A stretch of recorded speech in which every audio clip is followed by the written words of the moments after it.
New survey shows many Nigerian university students may drop out over unaffordable tuition fees. Welcome to the news and thank you for tuning in to listen. Please subscribe to our channel to get notified when we post hot juicy news updates. Please click on the notification bell.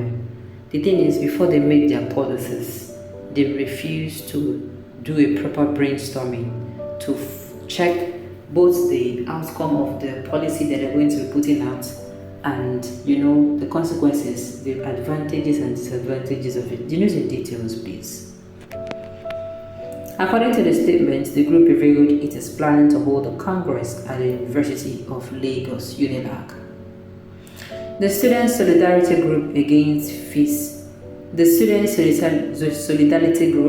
Against Fees hike has stated that a survey that is carried out has shown that substantial numbers of Nigerian university students are planning to drop out due to the hike in tuition fees. The group made this known in a press statement released on Thursday, adding that the survey was filled by many students who also gave their condemnation of the fee hike. According to the statement, the group revealed it is planning to hold a congress at the University of Lagos, UNILAG. The statement reads, We from the Student Solidarity Group Against Fee Hike are gathered here today to address matters of utmost importance to the student community and the future of higher education in Nigeria. As you may be aware that the resounding voices of students have echoed continuously over the past 3 months, calling for a reversal of the recent fee hike from the University of Lagos to other institutions, which has resulted in passionate protests that have not gone unnoticed. One of the results of this was the tokenist reduction implemented by the UNILAG management, a poetry and unscientific reduction that has been vehemently opposed by the Student Solidarity Group, fundamentally due to the undemocratic nature that was employed in the decision-making process. The recurring errors committed by the Professor Folashade-led management have continued to haunt the administration, and the lapses are becoming so glaring even to the blind. It is a shame that simple problems do not find solutions even in the hands of supposedly revered academics. We have been the vanguard of the struggle that has continued to champion the rights of students, as this is evident in our press statement and other forms of mass actions, such as the ongoing referendum being conducted by the Task Force Committee we set up after the management announced its reduction. The demands of the fees must fall movement remain sacrosanct. We have maintained that Nigerians have the resources for government to fund quality and affordable education. The major constraint is the leaning of a government to neoliberal policies that do not prioritize investments in social services such as education and health of the people, but find it economically wise to procure 160 million naira XUVs for 469 members of the parliament, among a litany of wastages. In line with the principles of democracy, we have conducted a referendum on the reduction of fees and will be releasing the survey results in the coming days as resumption is by the corner. A teaser into the survey is that thousands of students on the verge of dropping out as they can still not afford the reduced fees and palliative announced by the management are inadequate to cater for them. This singular fact, the management also knows but continues to deny shamelessly. Whatever the school has in its coffers now was because the students and their parents were forced to borrow money, beg online, beg on the streets, and engage in menial jobs so that they could meet up with the balloting exercise, a crazy hustle for scarce and overpriced bed spaces, not because they have stopped being indigent students. We have concerns, disturbing ones at that. One of such concerns is the inadequate measures to cater for indigent students as promised by the Vice Chancellor, even on record.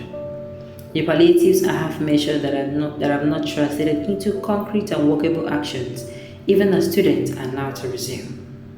We have sent in some names of indigent students and we are yet to hear from the management. The list we have keep growing by the day. It is unfortunate that these students already have been shut out of accommodation on campus, which they were supposed to be their last resort since they cannot afford off-campus hostels.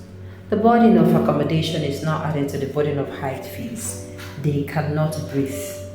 To answer the complaint burden on the maladministration of the UNILAG management is to say that the process of securing student accommodations remains riddled with inefficiencies, criminal extortion, and lack of transparency.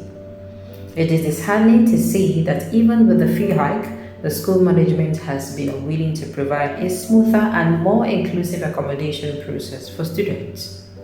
As we approach the commencement of academic activities in just 4 days, this inefficiency leaves many students in a state of uncertainty, which is unacceptable by the masses of students. It would interest you, members of the press, to know that the UNILAG management still had a case of extortion to answer. They will have to explain to the world which account the 390,000 naira extra goes into for an overpriced Sudeide Hall, wherein the price announced to the world is 135,000. We promise you that we will not allow this criminal act to slide. It is also imperative to state that many of these hostels are now being privatized, the implication being that the fees will be jacked up astronomically and be priced out of the financial reach of poor students and parents. We stand against the privatization of hostel accommodation on campus. It is the responsibility of government to improve the living, teaching, and learning conditions of students and staffers and not to commercialize these conditions.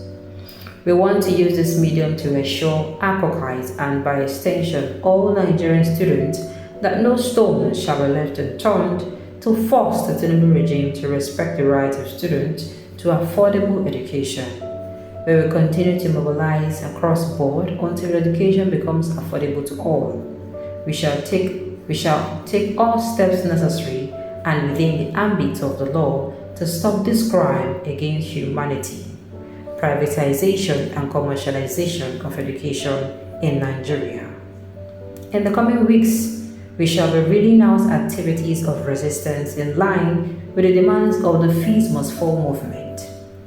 As we resume, we urge students to follow religiously all activities as organized by the Solidarity Group, some of which are 1. A physical congress on campus will be called in the coming days upon resumption to discuss all welfare issues, including the high fees and actions that are needed to be taken to safeguard our interests as students.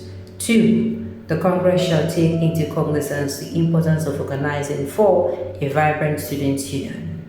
We wish to state that we will not wait for the management to teleguide our union. It is called a student union and not management union for a reason. This is actually very sad.